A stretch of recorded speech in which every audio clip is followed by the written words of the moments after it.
Hola, ¿qué tal? Quan arribes a un ajuntament com el de Barcelona, en una situació d'emergència social, on és conscient que hi ha moltíssima gent que ho està passant malament, no? Perquè està a l'atur, per situacions de pobresa energètica, perquè està en risc de ser desnonada, el primer que et planteges, el primer que t'obsessiona és com fem per dedicar els recursos que tenim a l'Ajuntament, perquè Barcelona és una ciutat rica, una ciutat que té molts recursos, doncs a resoldre les necessitats bàsiques de la ciutadania. I el primer que t'hi trobes és que tens un munt de condicionaments que no depenen tots de tu, que venen donats per l'existència de lleis d'àmbit estatal o de normes d'àmbit europeu que actuen com una mena de curser per poder fer totes aquestes coses, no? Que si la llei Montoro, que si la llei de pressupostos, si normes que no et permeten contractar, per exemple, més mestres per les escoles bressols, que si no et permeten augmentar la plantilla, que si t'obliguen a pagar-li abans als bancs que satisfet les necessitats de la gent, i tot això, ja dic, ve donat per lleis d'àmbit estatal, però també d'àmbit europeu.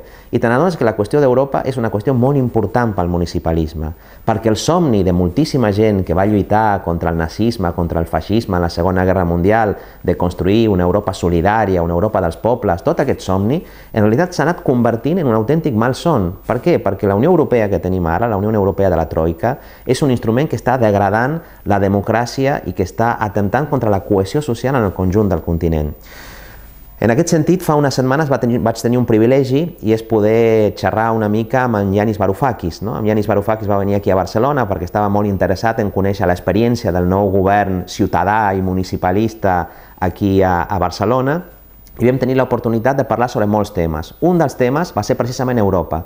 En Varoufakis va ser ministre de Finances a Grècia, li va tocar la duríssima negociació amb l'Eurogrup en un moment en què la Troika pressionava molt per ofegar el poble grec, i va fer un relat i un diagnòstic molt dur del que és la Unió Europea de l'actualitat. We have a Eurogroup, I know this from my experience, terrible experience, that meets in secret, no minutes are taken, you, me, citizens throughout Europe have no idea what is being said, they don't know what their representatives say, and they will never know.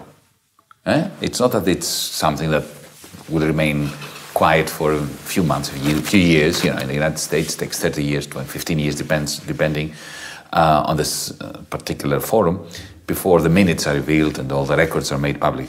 The Eurogroup has no records. You will never find out what Luis de Guindos has said in the Eurogroups. Never. That's terrible. We should demand full transparency today. So whenever Rajoy or Tsipras or Merkel get together in the context of the European Council and they deliberate, there should be a camera there. And there should be live streaming in everybody's home, because they don't have the right to converse with one another in secret. Publicity, transparency, revolutionary. Well, what's revolutionary about the idea that citizens should know what representatives get up to on their behalf? Ara bé, una cosa sobre la que també vam parlar amb Yanis Varoufakis és que si la Unió Europea que tenim ara mateix és una part del problema, també és cert que la solució ha de ser europeista, la solució ha de ser en clau internacionalista. Si volem que aquestes experiències municipalistes de canvi, o si volem que totes les formes d'autoorganització, cooperatives, comunitàries de la gent al conjunt d'Europa puguin reeixir, necessitem teixir aliances que vagin més enllà de l'àmbit dels estats nacionals realment existents. Això és molt important. I per això una part important també de la conversa que vam tenir amb en Varoufakis va girar al voltant d'això. Què fem amb Europa avui? Es pot defensar encara l'idea d'Europa? És possible defensar una idea d'Europa que no sigui una idea marcada pel colonialisme, pel racisme, una Europa que pugui ser un esglaó per construir una nova forma d'internacionalisme?